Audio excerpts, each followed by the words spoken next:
Gine. Ukweli ni kwamba huyu kijana Sifuna ametoka wakati iko opportunity kubwa ya kwenda mbele. One ni kijana. Saizi kuko na msukumo wa vijana wa Gen Z. Pili, ako katika jamii ambayo ni kubwa mno. Basi mimi pangu sitaki kusema najua siasa sana, hapana, sijui. Lakini nilianza university, nikakuwa MCA, nikakuwa mbunge, nikakuwa senator, sasa mimi ni governor. Nikitumia akili yangu kidogo, huyu kijana anaenda mbali. Anaenda mbali. Hiyo ndio ukweli.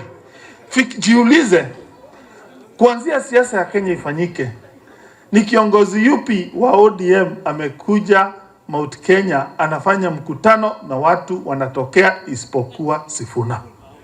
Hakuna. Ni kiongozi yupi anaenda Kisii watu wanatokea? Anaenda Kajiado watu wanatokea? Anaenda Mombasa anajaza stadium? Anaenda Kisumu anajaza stadium? Na hajakuja Bungoma kwao.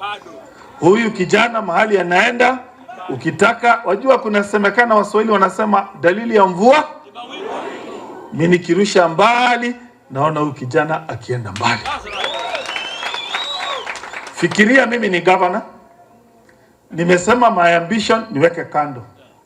Fikiria mimi nimetoka mlima, nikawacha yangu yote, nikakuja kusema yeye tosha.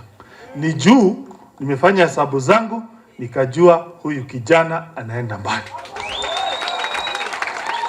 Lakini Waswahili walisema penye wazee hapaharibiki, chambilecho wahenga penye wazee hapaharibiki. Wewe Sifuna, hata kama unaenda safari hiyo, tafutana na Wamunyoro. Siasa ya kupiga watu wa region, let's say kama Wamunyoro, huwa ina make sense wakati sisi tuko na presidential candidate. Saizi mimi sioni.